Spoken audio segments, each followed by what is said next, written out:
ప్రభువైన యేసుక్రీస్తు నామం పేరిట మీ అందరికీ వందనాలు, శుభాలు తెలియజేస్తున్నామండి. అందరూ బాగున్నారా? ప్రభు ఇచ్చిన కృపను బట్టి, ఆయన ఇచ్చిన ఆరోగ్యాన్ని బట్టి దేవునికి మహిమ కలుగును గాక. అయితే ప్రాముఖ్యమైన విషయంలోనికి, వాక్య భాగంలోనికి వెళ్దాం. ద్వితీయోపదేశ కాండము 4వ అధ్యాయము 2వ వచనాన్ని చదువుకుందాం. ద్వితీయోపదేశ కాండము 4వ అధ్యాయము 2వ వచనం. మీ దేవుడిని యెహోవా ఇచ్చిన ఆజ్ఞలను మీకు ఆజ్ఞాపించుచున్నాను. వాటిని గైకొనుట యందు నేను మీకు ఆజ్ఞాపించిన మాటలో దేనిని కలుపకూడదు, దానిలో నుండి దేనిని తీసివేయకూడదు. ప్రార్థన చేసుకుందాం. దేవాని స్తోత్రములు తండ్రి, పరిశుద్ధుడా, మహాపరిశుద్ధుడు, మహాగరుడమైన మా తండ్రి, మీకే వందనాలు స్తోత్రములు చెల్లించుండగా ఈ ఉదయ కాలంలో మరొకసారి మీ పాదముల చెందుకు వచ్చి స్థుతించడానికి మీరు ఇచ్చిన అవకాశం బట్టి లెక్కలేని వందనాలు చెల్లించున్నాము. దేవా, చదవబడిన లేఖన భాగము తండ్రి ప్రభువా, నీ చెంత పెట్టి మీరు స్థుతించుండగా తండ్రి అయ్యా, నిలబడి మేమైనప్పటికైనా మాట్లాడుచున్నవాడు నీవని విశ్వాసంతో నమ్మి ప్రార్థిస్తున్నాము తండ్రి ప్రభువా. మాట్లాడుతున్న మాటలు మనుషులు మాటలుగా కాక నీ ఆత్మశక్తి గల మాటల ద్వారాగా మీరే మాతో మీరు మాట్లాడండి ప్రభువా. నీ శ్రేష్టమైన మాటల ద్వారా మేము తృప్తి చెందులాగునా అయ్యా మీరు మాట్లాడి నీ నామానికి మహిమ తెచ్చుకోమని యేసుక్రీస్తు అడుగుచున్నాను మా ప్రేమలోకి తండ్రి, ఆమేన్. చదవబడిన వాక్య భాగం మనం చూసినట్లయితే కనుక ఇక్కడ మోషే ద్వారాగా దేవుడు మాట్లాడుతూ ఇశ్రాయేలు ప్రజలతో మాట్లాడుచున్నాడు. ఏమేమి మాట్లాడుచున్నాడు అంటే, దేవుడిచ్చే ఆజ్ఞలలో ఏది కూడా మీరు తప్పిపోకూడదని, ఏ ఆజ్ఞలు కూడా మీరు మీరి వెళ్ళకూడదు. ఎందుకంటే నిర్గమకాండంలో దేవుడు 20వ అధ్యాయంలో 10 ఆజ్ఞలు దేవుడు అనుగ్రహిస్తాడు. ఆ 10 ఆజ్ఞలను బట్టి కూడా ఆ ఆజ్ఞలలోంచి ఏది కూడా మీరు తీసివేయకూడదు. మోషే ద్వారా ధర్మశాస్త్రము రాసించినటువంటి దేవుడు ఆ ధర్మశాస్త్రంలో నుంచి ఒక మాట అయినను తీసివేయకూడదు, లేని మాటను అందులో కలపకూడదు. ఈనాడు లోకంలో జనాంగమును మనం చూసినట్లయితే కనుక అనేక మంది అనేక విధాలుగా వారికి నచ్చిన విధముగా, అవసరమైతే వాక్యాన్ని కూడా వారికి నచ్చిన విధముగా మార్చేసుకుంటూ ఉంటారు. దేవుడు అదే మాట్లాడుతున్నాడు మోషే ద్వారాగా. ఏం మాట్లాడుతున్నాడు? మీ దేవుడిని యెహోవా ఇచ్చిన ఆజ్ఞలను మీకు ఆజ్ఞాపించుచున్నాను అంటే మోషే మాట్లాడుతున్నాడు. యెహోవా ఏ ఆజ్ఞలు అయితే మీకు ఆజ్ఞాపించాడో అదే ఆజ్ఞలు మీకు ఆజ్ఞాపించుచున్నాను. వాటి గైకొనుట యందు నేను మీకు ఆజ్ఞాపించిన మాటలతో దేనిని కలుపకూడదు. ఏ మాటలైతే మీకు ఆజ్ఞాపించి ఉన్నానో, ఏ దేవుడైతే మిమ్మల్ని తన బలమైన హస్తముల ద్వారాగా బయటికి రప్పించి ఉన్నాడో, దాసత్వముల నుంచి మిమ్మల్ని బయటకు విడిపించి ఉన్నాడో, ఏ దేవుడైతే మీ అమరసతలోనూ మీ అక్కరతలోనూ ఏ విధముగా అయితే మిమ్మల్ని విడిపించి ఉన్నాడో, మీ సమస్త ప్రతికూలతలోనూ మిమ్మల్ని సంరక్షించి ఉన్నాడో, ఆ దేవుడు ఆజ్ఞాపించిన ఆజ్ఞలను మీకు బయలుపరుచుచున్నాను. అంటే దేవుడు ఆజ్ఞాపించిన ఆజ్ఞల పలకలు మోషే తీసుకొచ్చేటప్పుడు ఆ జనులందరూ లేరంటారా? ఉన్నారా? లేరండి. అయితే ఐగుప్తు దేశం నుండి కనాను దేశంలోకి రావడానికి వచ్చిన వారిలో ఇక్కడ యెహోషువ, కాలేబు తప్ప మిగిలిన వారు ఎవరు కూడా లేరు. అందరూ కూడా అరణ్యమందు చనిపోయి ఉన్నారు. ఇప్పుడు ఉన్న జనరేషన్ అంతా కూడా కొత్త జనరేషన్. అంటే అప్పుడు చిన్నపిల్లలుగా ఉన్న వారందరూ కూడా పెద్ద దిగినారు కనుక వారందరికీ మళ్ళీ మోషే ప్రకటిస్తూ ఉన్నాడు. నేను ఆజ్ఞాపించే ఆజ్ఞలు అంటే దేవుడు ఏ ఆజ్ఞ అయితే మీకు ప్రకటించమని, మీకు తెలియచేయమని చెప్పి ఆజ్ఞలను ఇచ్చి ఉన్నాడో ఆ ఆజ్ఞలనే నేను మీకు ప్రకటిస్తున్నాను. ఆ ఆజ్ఞలలో మీరు ఏది కూడా కలపకూడదు, ఉన్నదాన్ని దేనిని కూడా తీసివేయకూడదు అని మాట్లాడుచున్నాడు. ఎందుకంటే లేఖనాలను వ్యతిరేకించటం, బైబిల్ను వ్యతిరేకించటం, వాక్యానికి వ్యతిరేకముగా మనం జీవించటం ఈనాడు లోకంలో అలవాటుగా మారిపోయింది. పర్వాలేదులే, దేవుడు ఏమైనా ఉన్నాడేంటి, లేకపోతే మనం చూసాడా, లేకపోతే నా తోటి విశ్వాసులు నన్ను చూసారా, ఏమవుతుంది? ఈ ఒక్కటికే కదా లోక ఆచారము గుండా మనము పరుగులెడదాం. ఎందుకంటే ఎవరు చూశారు? నేను తప్పు చేయటం ఎవరు చూశారు? లేకపోతే నేను దొంగతనం చేయటం ఎవరు చూశారు? నేను పాపం చేయటం ఎవరు చూశారు? ఎందుకంటే బైబిల్కు విరుద్ధముగా దేవుని రాసినటువంటి ధర్మశాస్త్రమునకు విరుద్ధముగా ఏ తప్పు చేస్తున్నప్పటికైనా మనుషులు చూడకపోవచ్చు, మనుషులు గ్రహించకపోవచ్చు. ఒకవేళ మనుషుల కనులు మనం ఒకవేళ కప్పి దూరంగా మనము తిరగొచ్చండి. అయినప్పటికైనా దేవుడిని మోసం చేయలేము. దేవుడు నీ వలన ఇక్కరింతల పాలు కాడు. ఎందుకంటే లోకంలో దూషింపబడేది నీవు నేనే. నిన్ను బట్టి నన్ను బట్టి దేవుని నామానికి అపకీర్తి తెచ్చేవారిగా నీవు నేను ఉండకూడదు. అంటే కనుక ఎలా జీవించాలి మనము? ఆయన ఆజ్ఞాపించినటువంటి ఆజ్ఞలలోనూ తన లేఖనాలలో ఏది కూడా మనము కలిపేవారిగా కానీ తీసివేసేవారిగా కానీ మనము ఉండకూడదు.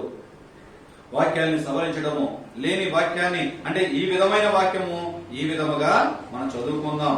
ఎవరైనా చూడండి, ఒక్కొక్కసారి దావీజనులు కూడా లేని మాటలు చెబుతూ ఉంటారు.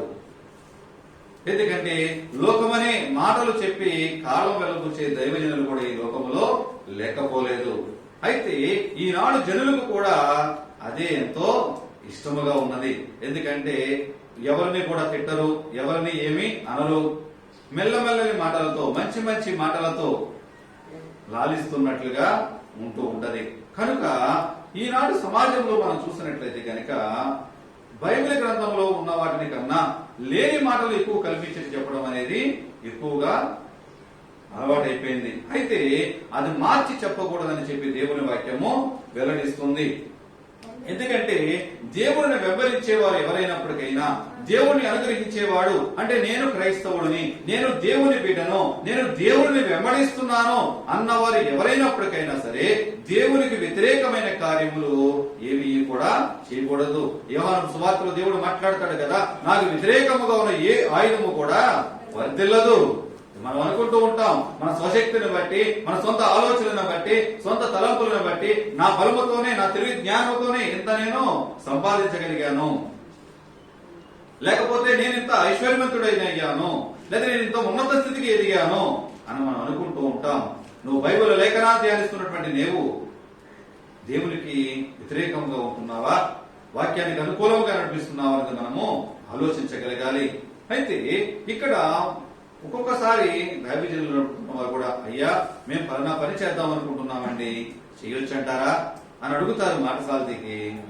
దైవజనులు కూడా ఒక్కొక్కసారి మొహమాటానికి చెప్తూ ఉంటారు, పర్వాలేదులేండి, చిన్న తప్పే కదా, తప్పదు కాబట్టి చెయ్యండి, దేవుణ్ణి క్షమాపణ అడుగుదాంలే, ప్రార్థన చేద్దాంలేండి. ఎందుకంటే నువ్వు చేయకూడదు అన్నది చేయకూడదనే చెప్పాలి, చెయ్యాలి అంటే కనుక చేయొచ్చును చెప్పాలి. అంతే తప్ప ఒక దైవజనుడుగా, ఒక నమ్మకమైన పనివాడిగా దైవజనులు కూడా కానిది ఉన్నదని గాని ఉన్నది లేదని గాని చెప్పడానికి దేవుడు అవకాశం ఇవ్వలేదండి. ఎందుకంటే దైవజనుడికే కావచ్చు, లేకపోతే విశ్వాసులకే కావచ్చు, ఎవరికైనా సరే దేవుడు ఒకటే రూలు. దేవుని యొక్క ధర్మశాస్త్రమునకు వ్యతిరేకముగా ఏ ఒక్కడు కూడా వెళ్ళకూడదని చెప్పి బైబిల్ గ్రంథము తెలియజేస్తుంది. ఎందుకంటే ఆ వాక్యమే నిన్ను నన్ను నడిపించేదై ఉన్నది, ఆ వాక్యమే నిన్ను నన్ను బ్రతికించేదై ఉన్నది. మన మార్గములలోనూ, మన త్రోవలలోనూ, మన పండుగుంటు ఎందు, మన కూర్చుంటుట ఎందునో అనుదినము అనుక్షణము కూడా నిన్ను నన్ను బ్రతికించేది ఆ వాక్యమై ఉన్నది. నిన్ను బ్రతికించే వాక్యాన్ని మనం ఉన్నది లేనట్టుగా మార్చుకుంటే దాన్ని ఎవరు ప్రశ్నిస్తారు? నిన్ను నన్ను కాపాడేవాడు ఇంకెవరు? నిన్ను నన్ను బ్రతికించేది ఈ లోకరీత్యుగా మన శరీరం ఎదగాలంటే పౌష్టికరమైన ఆహారం మనం భుజిద్దామని చెప్పి ఆ ఆహారంలో తినకూడదని మనం కలుపుకుంటూ తింటే ఏమైపోతాం?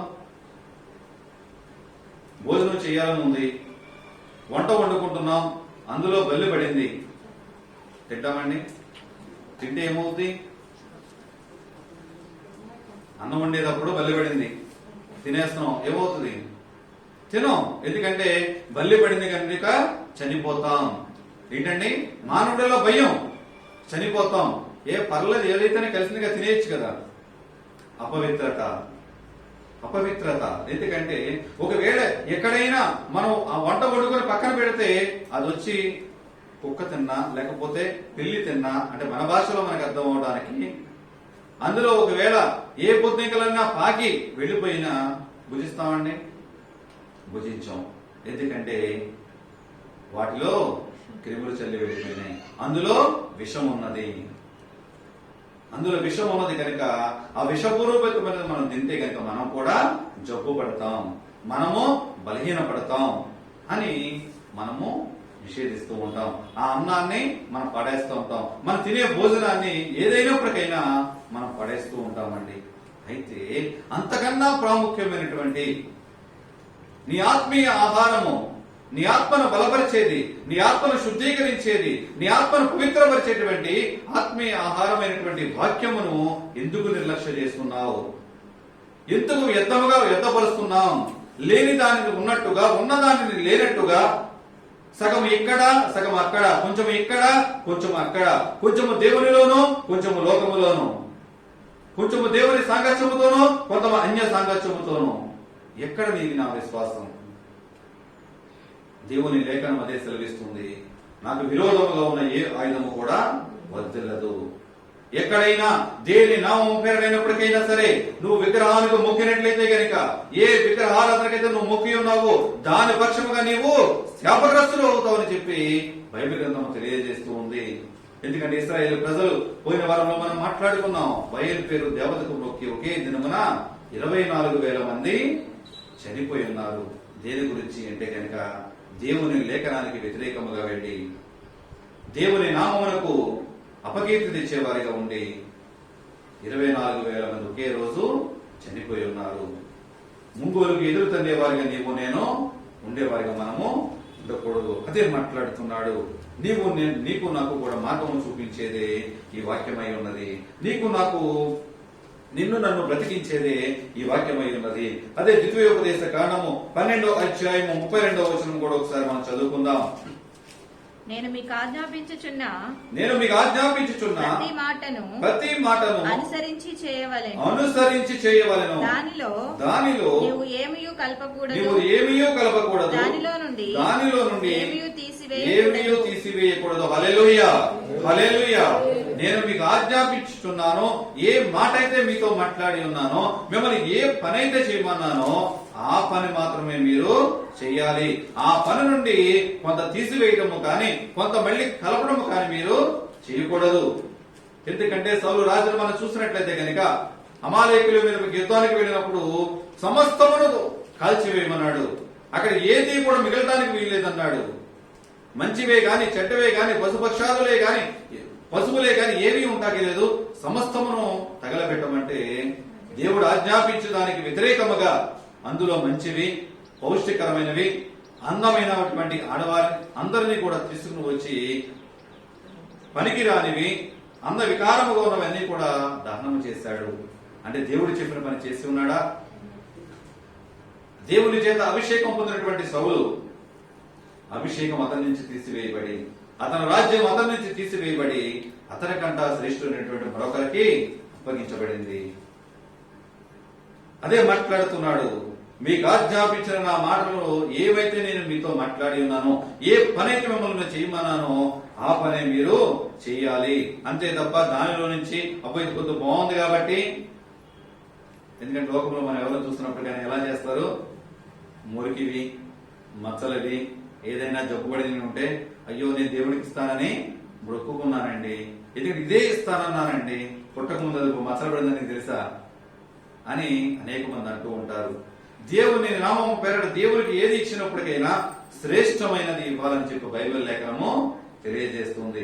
ఎందుకంటే దేవుని పని కొరకు నువ్వు ఏది చేస్తున్నప్పటికైనా దేవుని కొరకు చేసినటువంటి నీ పని ఎలా ఉండాలంటే శ్రేష్టమైనదిగా, దేవుడు ఏ పని అయితే చేయమన్నాడో అదే చెయ్యాలి తప్ప ఇంతవరకు చేశాను కదా మిగతాది వాళ్ళే చేసుకుంటారులే, ఈ పని మిగతాది నేను చేయకపోతే ఏమవుతుంది అని చెప్పి ఆ పనిని మనం నిర్లక్ష్య పెట్టేవారిగా నీవు నేను ఉండకూడదని చెప్పి బైబిల్ లేఖనం మనకి తెలియజేస్తుంది. అదే విధముగా సామెతల గ్రంథము 30వ అధ్యాయం ఒకసారి మనం చదువుకుందాం. సామెతల గ్రంథము 30వ అధ్యాయము 6వ వచనము.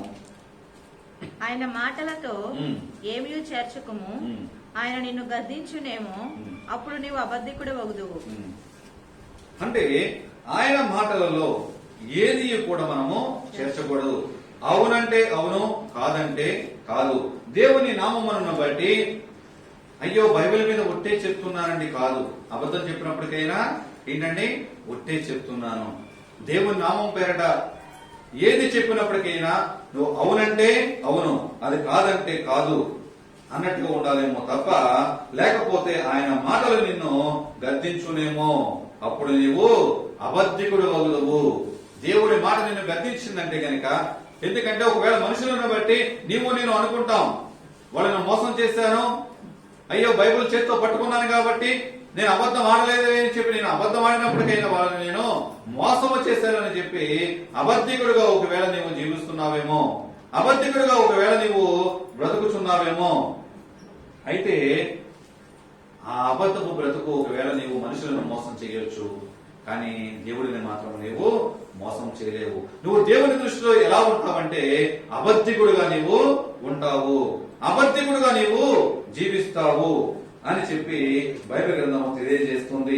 ఎందుకంటే దేవుని వాక్యాన్ని మానవ సంబంధమైన ఆలోచనలతో మనం చెప్పేవారిగా కాకుండా దేవుని ఆత్మపూర్ణమైన సంబంధంతో, దేవుని ఆత్మీయ ఆహారంతో జతపరిచే వారిగా మనము నిండిన వారిగా, నిండు మనసుతో ఆ దేవుని పని చేసేవారిగా, దేవుని మాటలను ఉచ్చరించేవారిగా, దేవుని వాక్యాన్ని చదివేటప్పుడు మానవ ఆలోచనతో కాకుండా దైవాలోచనతో, దైవావేశముతో మనము చదివేవారిగా మనం ఉండాలి. ఎప్పుడైతే దేవుని నామములను బట్టి, దేవుని ఆలోచనలతో తలంపులు కలిగి మనం ఒకవేళ వాక్య భాగాన్ని నీవు నేను చదవగలుగుతామో మాటల తడబాటు మనకు ఉండదు. ఎందుకంటే మన హృదయాన్ని నొచ్చుకునే వాక్యం ఎక్కడైనా మనకు తగిలిందనుకో, ఇది నా గురించి కాదులే, ఏంటండి ఇది నా గురించి కాదు అంటే అది మనసులో నుంచి మనం తీసివేస్తూ ఉంటాం. ఎవరికైనా ఎదరవారు తప్పు చేసినట్లుగా, ఒకవేళ ఎదరవారికి తగిలేటట్టుగా ఏదైనా వచ్చింది వాక్య భాగంలో ఉంటే గనక, ఇది వాడు తప్పు చేశాడు కాబట్టి, ఆమె తప్పు చేసింది కాబట్టి ఆమె గురించే, కాబట్టి దాన్ని మనం స్వీకరించవచ్చు. నీ గురించి వచ్చినప్పుడు వాక్యము నీది కాదా, ఎదరవారి గురించి వచ్చినప్పుడు వాక్యము అది మాత్రము పర్వాలేదు, దేవుని వాక్యం మనము వినొచ్చు. అటువంటి ఉద్దేశమే నీలో నాలో ఉండకూడదని వాక్యము తెలియజేస్తుంది. ఎందుకంటే ఏది అయినప్పటికైనా నీ ఆత్మానుసారమైనటువంటి విశ్వాసము ఏ విధముగా ఉండాలి అంటే గనక, దేవుని వాక్యానికి అనుకూలముగా, దేవుని వాక్యానుసారముగా, వాక్యము ఉన్నది ఉన్నట్లుగా ఏదైతే నీకు ప్రకటింపబడుతుందో ఆ వాక్యాన్ని, ఆ వాక్యములో ఉన్న సత్యాన్ని నీవు గ్రహించి వాక్యానుసారముగా నీవు నేను నడుచుకున్నట్లయితే గనక నిన్ను సర్వసత్యంలోనికి ఆ వాక్యము నిన్ను నడిపిస్తూ ఉంటుంది. ఎందుకంటే ఒకవేళ ఉన్న వాక్యాన్ని గనక నీవు లేనట్లుగా నీవు మార్చి ఉంటే గనక, ఉన్న వాక్యాన్ని ఒకవేళ చూడండి, భూత వైద్యులు చూడండి, ఉన్నది లేనట్టుగా లేదు ఉన్నట్లుగా మారుస్తూ ఉంటారు. బైబిల్ గ్రంథంలో దానియేలు కాలంలో కూడా, నెబుకద్నెజరు రాజు కాలంలో అదే చేస్తూ ఉంటారు. ఏం చేస్తూ ఉంటారు, అక్కడ ఉన్నటువంటి శాస్త్రులు, అదే విధముగా వాళ్ళు ఎవరు భూత వైద్యులు, వీళ్ళందరినీ పిలిచినప్పుడు రాజు కథకి భావము చెప్పమన్నప్పుడు వాళ్ళందరూ కూడా ఏం మాట్లాడతారంటే, రాజా నువ్వు కథ చెప్పు, దాని భావాన్ని మేము చెప్తాము.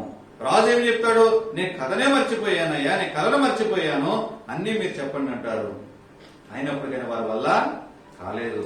కానీ దానియేలు వల్ల కలుగుతుంది. దేనికంటే దేవునిపై ఆధారపడినటువంటి వాడు, దేవునిపై నమ్మకం ఉన్నటువంటి వాడు, దేవుని పని ఏ విధముగా చేయాలో చెప్పిన పని చెప్పినట్లుగా యథార్థముగా చేసేటువంటి వాడు కనుక, దేవునికి భయపడేవాడు కనుక దానియేలు ఒక్కడికి మాత్రమే దేవుడు ఆ కళను, కళ భావాన్ని కూడా దేవుడు అనుగ్రహిస్తాడు. ఎందుకంటే దీంట్లో ఉన్నటువంటి వాక్య భాగంలో ఏది కూడా మనము తీసివేయడానికి మనము యోగ్యులము కాదని బైబిల్ గ్రంథము తెలియజేస్తూ ఉంది. అలాగే ప్రకటన గ్రంథము 22వ అధ్యాయం ఒకసారి చూద్దాం. ప్రకటన గ్రంథము 22వ అధ్యాయము 18వ వచనము. ఈ గ్రంథమందున్న ప్రవచన వాక్యములను విను ప్రతివానికి నేను సాక్ష్యం ఇచ్చినది ఏమనగా ఎవడైనను వీటితో మరి ఏదైనను కలిపిన ఎడల ఈ గ్రంథములో రాయబడిన తెగుళ్ళు దేవుడు వారికి కలుగజేయును. హల్లెలూయా. ఏంటండి, ఈ గ్రంథమందు పద్మాసు దీపములో ఉన్నటువంటి యోహాను భక్తుడు రాస్తూ, ఈ గ్రంథమందు ప్రవచన వాక్యములను వినివాడు ప్రతి వారికి కూడా ఒక సాక్ష్యం ఇచ్చుచున్నాను.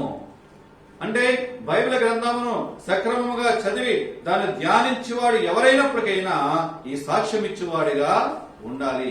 ఏమిటి ఆ సాక్ష్యం అంటే గనక ఈ పరిశుద్ధ గ్రంథములో ఈ ప్రవచనాత్మకమైన మాటలలో దీనికి ఏదైనప్పటికైనా ఎవరైనా దీనికి కలిపిన ఎడలా అంటే అవునన్నదానికి అవును అనుకుంటా, లేకపోతే ఏదన్నా వాక్యము కాకుండా అదనముగా ఏది కలిపినప్పటికైనా బైబిల్ గ్రంథంలో ఏ తెగుళ్ళు అయితే ఉన్నాయో ఆ తెగుళ్ళన్నీ కూడా ఏమవుతాయి అంటండి, వానికి కలగజేయును అంటే వాని మీదకు వస్తాయని చెప్పి బైబిల్ గ్రంథం రూఢీపరుస్తుంది. బైబిల్ గ్రంథంలో ఏది ఉంటే అదే మాట్లాడాలి తప్ప, ఎందుకంటే ప్రవచనాత్మకంగా మాట్లాడినటువంటి మాటలు, దేవుని పరిశుద్ధాత్మ శక్తితో మాట్లాడినటువంటి మాటలు, దేవుడు ఆత్మపూర్ణుడుగా తన భక్తుల చేత రాయించబడినటువంటి ఈ మాటలలో నుంచి ఏది కూడా మరొకటి మనం కలపటానికి అవకాశం లేదు. ఎందుకంటే ఆత్మను బలపరచడానికి ఆత్మీయమైన సాక్ష్యాన్ని ప్రకటించి పర్వాలేదు, మారుమనసు చెందడానికి దేవుని యొక్క మాధుర్యాన్ని వాళ్ళకి చూపించు పర్వాలేదు. కానీ వాక్యానికి విరోధముగా, వాక్యానికి వ్యతిరేకముగా ఏ ఒక్క మాట కూడా చెప్పడానికి వీలు లేదని చెప్పి బైబిల్ గ్రంథము తెలియజేస్తుంది. ఒకవేళ అలాంటి మాటలు కనుక నువ్వు గనుక కల్పనా కథలు నువ్వు ఒకవేళ చెప్పినట్లయితే గనక, వాక్యానికి విరోధముగా లేని మాటలు జతపరిచి ఒకవేళ వ్యక్తి మీద ఉన్న కక్షతోనో, వ్యక్తి మీద ఉన్నటువంటి కోపముతోనో, ప్రతికూలతలోనో ఒకవేళ లేని మాటలు నువ్వు కలిపి చెప్పినట్లయితే కనుక ఈ గ్రంథములో వ్రాయబడిన తెగుళ్ళు దేవుడు వానికి కలగచేయను, దేవుడే కలగజేస్తాడని చెప్పి ఆయన మాట్లాడుచున్నాడు. 19వ వచనాన్ని కూడా చదువుకుందాం. ఎవడైనను ఈ ప్రవచన గ్రంథమందున్న వాక్యములలో ఏదైనను తీసివేసిన యెడల దేవుడు ఈ గ్రంథంలో వ్రాయబడిన జీవవృక్షములలోను పరిశుద్ధ పట్టణములోను వారికి పాలు లేకుండా చేయును. ఏంటంటున్నాడండి? ఈ గ్రంథములో వ్రాయబడినటువంటి వాక్యములలో, ఈ పరిశుద్ధ లేఖనములలో ఏ వాక్యమైనా తీసివేసి వాళ్ళకు అనుకూలంగా ఒకవేళ నువ్వు మార్చుకుంటే గనక ఈ చెట్లలో ఉన్నటువంటి అంటే ఈ జీవ గ్రంథంలో వ్రాయబడినటువంటి జీవ వృక్షములలో నీవు పాలువాడిగా నీవు ఉండవు. అలాగే పరిశుద్ధ పట్టణమైనటువంటి పరలోక రాజ్యంలో నీకు పాలు ఉండదని చెప్పి బైబిల్ గ్రంథం మరొకసారి హెచ్చరిస్తుంది. ఎందుకంటే దేవుని గ్రంథంలో వ్రాయబడినటువంటి ప్రభు అయిన యేసు క్రీస్తు వెల్లడిస్తున్నటువంటి ఈ ప్రకటనతో యోహాను ఈ మాటలను ముగింపు మాటలుగా ఆయన మాట్లాడుతున్నాడు కదా. ఎక్కడైనప్పటికైనా బైబిల్ గ్రంథంలో ఉన్నటువంటి వాక్యము, ఈ వాక్యము నాది కాదలే అని చెప్పి ఒకవేళ దూకివేసే అలవాట్లో కొందరు చూడండి, చదవడం అలవాటు లేదనుకోండి, చదవడం ఒకవేళ విసుకొచ్చింది అనుకోండి, దూక్కుంటూ వెళ్ళిపోతూ ఉంటారు. ఇక్కడ మాటలు అర్థం కాలేదనుకో, ఎందుకులే ఈ 2 వచనాలు మానేస్తే ముందుకు వెళ్ళిపోతూ ఉంటారు, లేకపోతే ఈ వాక్యం నాకు కాదలే అని ముందుకు వెళ్ళిపోతూ ఉంటారు. బైబిల్ గ్రంథంలో ఏ వాక్య భాగము తీసివేయడానికి కలపడానికి కానీ అవకాశం లేదు. ఒకవేళ లేని మాట నువ్వు కలిపి ఉంటే గనక బైబిల్ గ్రంథంలో ఉన్న తెగుళ్ళని కూడా నీ మీద దేవుడు కుమ్మరిస్తాడు. ఇలా ఉన్న మాటలను ఒకవేళ తీసివేస్తే గనక బైబిల్ గ్రంథంలో ఉన్నటువంటి జీవ వృక్షములలోంచి నిన్ను తీసి పారవేయబడతావు. అలాగే పరలోక పట్టణమైనటువంటి పరలోక రాజ్యంలోనికి నీకు పాలు ఇవ్వనని చెప్తున్నాడు. చూడండి, మన కుటుంబంలో అయినప్పటికైనా ఎవరైనప్పటికైనా అల్లరి చిల్లరగా తిరుగుతూ దుర్వ్యాపారములు చేస్తూ పాపభూయిష్టమైన జీవితాల్లో బ్రతుకుతుంటే కొందరు విసుగు చెందిన తల్లిదండ్రులు ఏమంటారు? నా ఆస్తిలో నీకు వాడలేదు, నువ్వు ఏమంటాడు బయటకు పో అంటారా? అన్నాడు. బాగా విసుగు తెప్పించిన వారు అంటారు కదా, ఏదైనా తర్వాతనే ఇస్తారు. కానీ లోకరీత్యగా ఒకవేళ అవునన్నా కాదన్నా ఒకవేళ ఉండొచ్చు. కానీ దేవుడి పరిశుద్ధ లేఖనములో ఆయన మాటలు కల్పనాకథల కింద ఉన్నవి లేనట్లుగా, లేనివి ఉన్నట్లుగా నువ్వు మార్చుంటే గనక దేవుడు తన హెచ్చరికల ద్వారా దేవుడు మాట్లాడుతున్నాడు. తన పరిశుద్ధ లేఖనము ద్వారా దేవుడు మాట్లాడుతూ ఒకవేళ ఉన్న వాక్యాన్ని ఒకవేళ తీసివేస్తున్నావేమో, దేవుని ఆత్మీయ ఆహారముని చెంతగా చేరుతుంటే ఇది నా కొరకు కాదులే అని ఒకవేళ నువ్వు పక్కకి గెంటి వేస్తున్నావేమో, గెంటి వేస్తే గనక జీవ వృక్షములలో నీవు ఒక చెట్టు వలె నీవు ఉండలేవు. ఆయన పరిశుద్ధ పట్టణంలో నీకు పాలు ఇవ్వనని దేవుడే హెచ్చరికల ద్వారా మాట్లాడుతున్నాడు. ఎందుకంటే ఆకలితో మనం వచ్చాము. ఆకలితో వచ్చినప్పుడు ఎవరైనా గింజన్నం పెట్టినప్పటికైనా, చారన్నం పెట్టినప్పటికైనా, ఒకవేళ మరి ఏ భోజనం పెట్టినప్పటికైనా నాకు వద్దు అన్నాం అనుకోండి, నీవు కాకపోతే నీకన్నా శ్రేష్టమైన వాడు, లేకపోతే నీకన్నా ఆకలి ఉన్నవాడు మరొకడు వచ్చి ఆ భోజనాన్ని స్వీకరిస్తాడు. అంతేగాని ఆ భోజనము వ్యర్థముగా పోదు. అవునా కదా? కానీ మనకున్నది ఏదైనప్పటికైనా, మనకు వ్రాయబడినది ఏదైనప్పటికైనా, మనకు పెట్టబడినది ఏదైనప్పటికైనా, ఎవరి ఇంటికి వెళ్ళినప్పటికైనా, బంధువుల ఇంటికి వెళ్ళినప్పటికైనా, స్నేహితుల ఇంటికి వెళ్ళినప్పటికైనా, కడగ మన ఇంటిలో మనం ఉన్నప్పటికైనా, మనకున్న దాంట్లో ఏదో అదే సంతృప్తికరంగా మనం స్వీకరించాలి, భుజించాలి. ఆత్మీయ ఆహారమైనప్పటికైనా దేవుడు మనకు అనుగ్రహించినటువంటి ఆత్మీయ ఆహారము సంతృప్తికరముగా, ఏది అయితే బైబిల్ గ్రంథంలో మనకి లేఖనాలు వ్రాయబడి ఉన్నాయో దానికి మనకు అర్థమయ్యే రీతిలో, మనకి నా జీవితానికి పోల్చడానికి నిన్ను నన్ను నడిపించేటటువంటి వాక్యము, నిన్ను నన్ను బ్రతికించేటటువంటి వాక్యము ఏ విధముగా నిన్ను నడిపించగోరి ఉన్నదో దేవునిపై ఆధారపడుతూ దేవుని వాక్యానుసారంగా నీవు నేను నడిచినట్లయితే కనుక ఆయన పరలోక పరిశుద్ధ పట్టణంలో నీకు నాకు కూడా పాలు పంచుతానంటున్నాడు దేవుడు. హల్లెలూయా. ఎందుకంటే నీవు నేను పరిశుద్ధ పట్టణానికి పాలు పంచుతానికి మనం పోటీ పడం, కానీ దేనికి పోటీ పడతాం? ఈ లోకంలో ఉన్న ఆస్తుపాస్తుల కొరకు, ఈ లోకంలో ఉన్న ధనధాన్యముల కొరకు, ఈ లోకంలో ఉన్న వ్యర్థమైన వాటి కొరకు పోట్లాడుతున్నామే తప్ప పరిశుద్ధ పట్టణంలో పాలు పొందుదామని పోట్లాడుతున్నామా?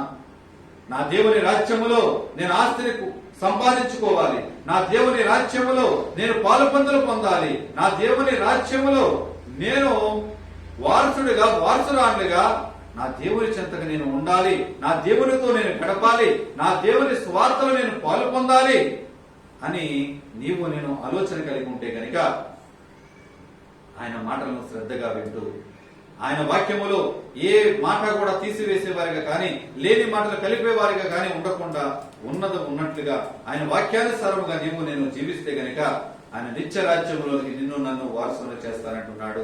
అటువంటి కృప పరిశుద్ధాత్మని దేవుడు మనందరికీ కలుగ చేయునుగాక. ఆమేన్. ప్రార్థన చేసుకుందాం. దేవాన్ని స్తోత్రములు తండ్రి, పరిశుద్ధుడా, మహాపరిశుద్ధుడు, మహాగరుడైన మా తండ్రి, మీకే వందనాలు స్తోత్రములు చెల్లించుండగా చెప్పబడిన మాటలను బట్టి ప్రభువా, మాతో మీరు మాట్లాడిన విధానం నీకే స్తోత్రములు ప్రభువా. అవును రాజా, నువ్వు పరిశుద్ధ లేఖనముల నుంచి నువ్వు మాట్లాడిన విధానం బట్టి ప్రభువా, నీ వాక్యముల నుంచి తండ్రి ప్రభువా, అయ్యా లేని మాటలు కలిపే వారిగా కానీ, ఉన్న మాటలను తీసివేసే వారికి కానీ మమ్మల్ని ఉండనివద్దు ప్రభువా. ఉన్న మాటలను ఉన్నట్లుగా తండ్రి మా జీవితానికి మలుచుకుంటూ ప్రభువా, అయ్యా నిన్ను మాదిరిగా పెట్టుకుంటూ మేము జీవించే వారిగా నన్ను మమ్మల్ని వాడుకోండి. కృపగల దేవుడానికి స్తోత్రములు తండ్రి ప్రభువా. అయ్యా ఆత్మీయతలోను తండ్రి ప్రభువా, నిన్ను పోలు జీవిస్తూ తండ్రి ప్రభువా, నీ పరిశుద్ధ పట్టణంలోనికి నాయన పాలు పొందే బిడ్డలుగా నన్ను మనల్ని వాడుకోండి ప్రభువా. ఎటువంటి చీకటి ప్రభావానికి లోని కాకుండా తండ్రి ప్రభువా, అన్ని విషయాల్లో చాలిన దేవుడుగా, సరిపోయిన దేవుడుగా నీవుంటూ నీ నామ మహిమాత్రమే నన్ను మమ్మల్ని వాడుకుని కృప చూపించి ఆదరించమని, మా ప్రార్థన ప్రతిఫలము దయచమని యేసుక్రీస్తు అడుగుచున్నాను మా ప్రియ పరలోకపు తండ్రి. ఆమేన్. ఆమేన్. ఆమేన్. అందరికీ వందనాలండి.